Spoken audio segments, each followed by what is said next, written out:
Hello medicos, आज हम पढ़ेंगे मैकेनिकल इंजरीज। इसमें सबसे पहले देखते हैं टाइप ऑफ मैकेनिकल इंजरीज। ठीक है, कैसे याद रखिए, हमने इसे क्लासीफाई किया types of mechanical injuries 3 part में। एक BSF, ऐसे याद रखो। बी से आएगा आपका ब्लंट फोर्स, एस से आएगा शार्प फोर्सेस और एफ से आएगा फायर आर्म इंजरीज। बी से ब्लंट फोर्सेस, इसमें आते हैं आपके एब्रेशन, कंट्यूशन, लैसरेशन और समटाइम फ्रैक्चर। कैसे याद रखिए, ACL। फिर आते हैं आपके शार्प फोर्सेस में इंसाइज वुंड, चॉप वुंड और स्टैब इंजरीज।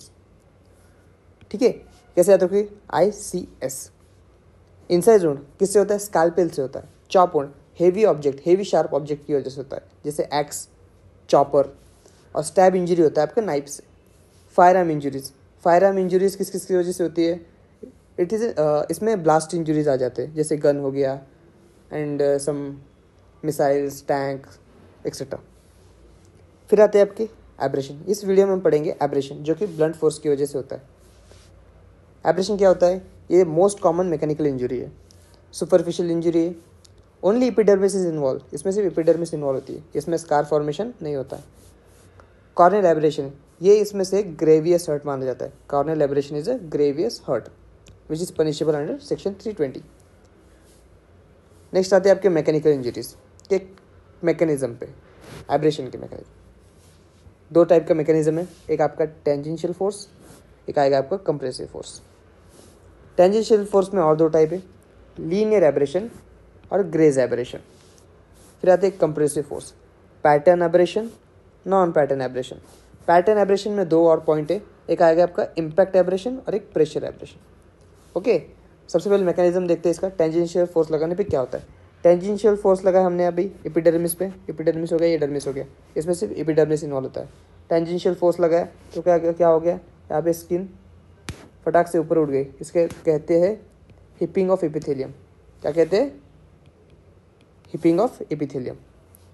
फिर आते हैं आपके कंप्रेसिव फोर्स, परपेंडिकुलर फोर्स लगाया हमने, क्या हो गया, इम्प्रिंट टाइप ऑफ एब्रेशन दिखाई दिया हमें, फोर्स नीचे की तरफ लगाया परपेंडिकुलर। ठीक है, इसमें एपिडर्मिस इन्वॉल्व है, डर्मिस इन्वॉल्व नहीं है। सब इंपॉर्टेंट पॉइंट देख लेते हैं ग्रेज एब्रेशन के बारे में। ये मोस्ट कॉमनली सीन इन रोड ट्रैफिक एक्सीडेंट में देखा जाता है। क्या होता है, friction between body and hard surfaces. Road के बीच में और बॉडी के बीच में जो फ्रिक्शन होता है, उसकी वजह से आपको ग्रेज एब्रेशन दिखता है। नेक्स्ट आते हैं आपके linear abrasion, that is also known as scratch abrasion, जो कि most commonly seen in sexual assaults. फिर आते हैं आपके इम्पैक्ट एब्रेशन पे। इम्पैक्ट एब्रेशन तब होता है जब आपका फोर्स ऑफ कॉन्टैक्ट बहुत ज़्यादा होता है, फोर्स ज़्यादा होता है और टाइम कम होता है, तब आपका इम्पैक्ट एब्रेशन दिखता है। प्रेशर एब्रेशन इससे उल्टा होता है, जहाँ कम फोर्स होता है बट लॉन्ग टाइम के लिए रहता है, जिसकी वजह से प्रेशर एब्रेशन दिखता है। प्रेशर एब्रेशन कहाँ दिखता है आपको, हैंगिंग में दिखता है, हैंगिंग और स्ट्रैंगुलेशन, जहाँ आपको प्रेशर एब्रेशन दिखता है। नेक्स्ट आते हैं आपके age of abrasion, means age of injury, जिससे आप पता लगा सकते हैं इंजरी लगे हुए कितना दिन हो चुका है। इसके लिए एक ट्रिक आती है, फेमस ट्रिक, R3D3। कैसे लिखोगे, R एंड B। ओके, सबसे पहले हम टाइम याद कर लेते हैं इसका कैसे होता है। फ्रेश कब होता है, less than 12 hour, then 12 to 24 hours, 2 to 3 days, 4 to 5 days, 6 to 7 days और 7 to 10 डेज। ठीक है, less than 12 hour means fresh injury कब होती है, क्या कलर होता है इंजरी का, रेड होता है, विदाउट स्कैब। ठीक है, 12 to 24 आवर रेड कलर होता है, red with scab formation. 2 to 3 days reddish brown colour कब होता है, जब इंजरी लगे हुए 2 से 3 दिन हो चुके हैं। 4 to 5 डे इंजरी कलर क्या होगा, brown. 6 to 7 days black colour. 7 to 10 days healing होने स्टार्ट हो जाती है, स्कार फॉर्मेशन दिखाई देता है। ये हो गया आपका एज ऑफ एब्रेशन। फिर आते हैं आपके डिफरेंशियल डायग्नोसिस ऑफ एब्रेशन, और क्या क्या डायग्नोसिस हो सकते हैं एब्रेशन के। एक हो गया आपका एंट बाइट, चींटी काटना, सॉल्ट पेपर अपीयरेंस दिखता है जो कि इरेगुलर होता है। फिर आता है आपका प्रेशर सोर, फिर आता है आपका नैपी रैश, फिर आता है पोस्टमार्टम एब्रेशंस। पोस्टमार्टम एब्रेशन क्या होता है, बहुत इंपॉर्टेंट होता है, ये सबसे यूनिक होता है।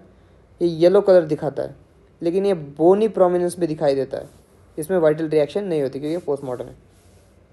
फिर आते हैं आपके मेडिको लीगल इंपॉर्टेंस। सबसे इंपॉर्टेंट पॉइंट क्या मेडिको लीगल इंपॉर्टेंस है इसकी, ये साइट ऑफ इम्पैक्ट बताता है और डायरेक्शन ऑफ फोर्स कैसा है, टेंजेंशियल फोर्स है या कंप्रेसिव फोर्स है, indicate site of impact and direction of force. अगर पैटर्न एब्रेशन दिखा तो हमें पता चल जाएगा टाइप ऑफ वेपन कौन सा है, कौन सा वेपन यूज़ किया है। फिर आता है आपका एज ऑफ इंजरी, जो कि हमने अभी देखा कलर चेंज होता है, जो कि बताता है एलिस time of assault. Corneal abrasion, ये ग्रेवियस हर्ट है, ग्रेवियस हर्ट, जो कि पनिशेबल अंडर 320 IPC। फिर आता है आपका पोस्टमार्टम एब्रेशन, जो कि क्या होता है, येलो कलर होता है, बोनी प्रोमिनेंस पे ज़्यादा दिखता है, बोनी प्रोमिनेंस, ठीक है। और इसमें वाइटल रिएक्शन नहीं दिखती, no vital reaction. Okay, thank you.